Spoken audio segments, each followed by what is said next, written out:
Ladies and gentlemen, welcome to Zoom into Wine.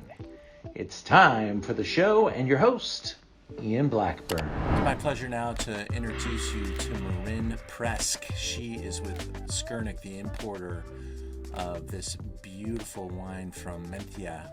And good morning, good evening, good afternoon, whatever time zone we're in, Marin. Good morning. Good to see you. Let's go straight into our slideshow and talk about this wine from Raul Perez. It's a perfect slow decantation.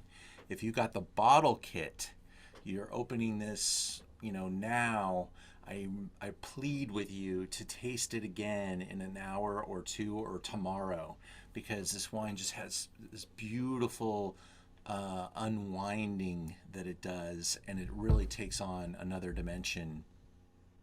This 2019 just arrived, and we didn't know it was going to make it in time for this show, but it sure did. And what can you tell us about this producer, this brand?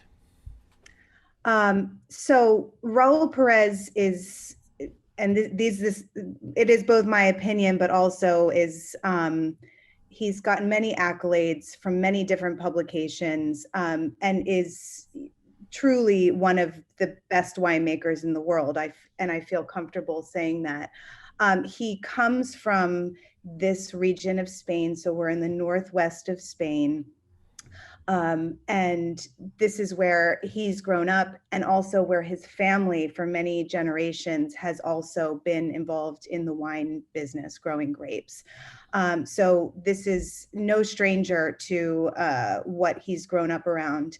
He started in his family winery, which is still going on, but wanted to do things differently, and broke away at the age of 22 to start doing his own project. And this is kind of the best wine to taste, I think, to get an idea of his style, because it's his hometown, and it's kind of the wine that's kind of closest to his heart, and what he wanted, his stamp on how to make his own winemaking in a different sort of way.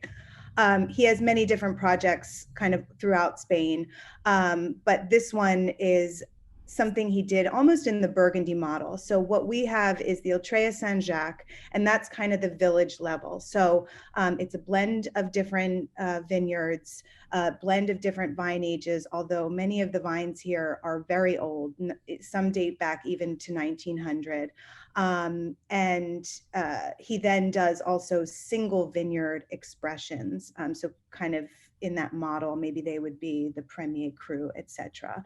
And what makes him different is, they kind of say he was one of the pioneers of the New Spain movement. Kind of doing things lighter and a little bit of fresher. He does some whole cluster vinification, and he's always a little bit, not specific about how he ages things. But what he always does do is not follow any formula. So as you can see in the back there, you have larger barrels. In the front, there are smaller barrels, and pretty much universally across the board, he ages in all different sizes. So those 500 liters, those 225 liters, there's some cement all the way in the back.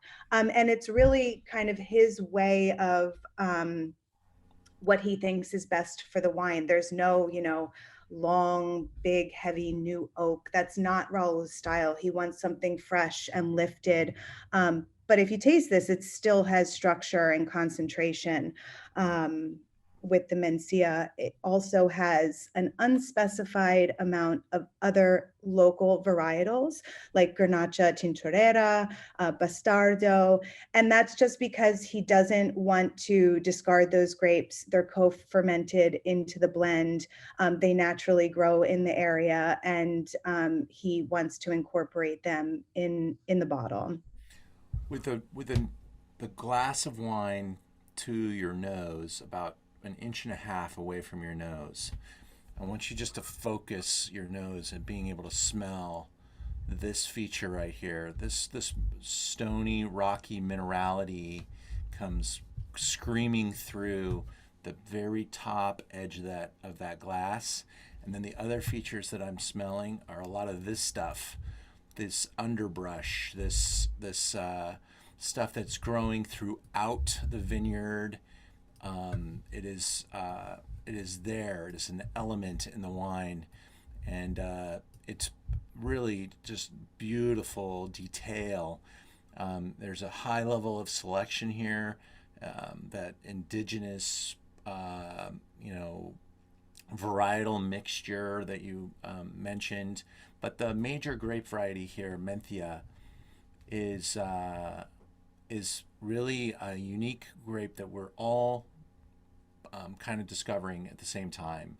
This has been around for a long time, but it hasn't been a major export. You're talking about a winery. Do you have any idea how much of this wine is made, Marin? It's in This the one, it's in the small thousands of cases, right? It's not a oh yeah, Yeah, we're not talking about a million cases or 100,000 cases or even 20,000 cases. I think it's like 12,000 cases, maybe, maybe. for the world.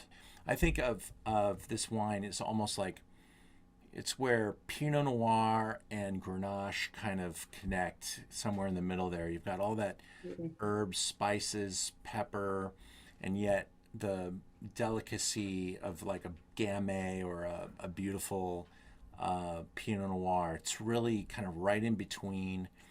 And if you know me, I'm a huge Beaujolais supporter. But now this gives me another gear to pull, and I'm just super excited about it. This is probably the red wine I drink the most throughout the year, besides my own Zinfandel. This is my like I love to introduce people to this wine, and this price point. This is a $20 bottle of wine.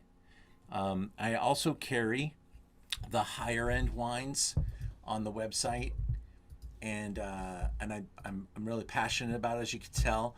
But I just want you guys to get acquainted with this producer, trust the man, trust the brand, and go to Merchant of Wine and search for Raul Perez. I have 5 different wines from him on the website. Some of them are incredibly hard to get.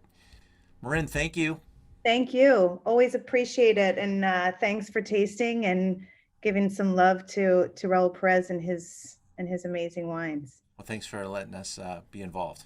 Take Talk care. to you soon. Bye. Bye.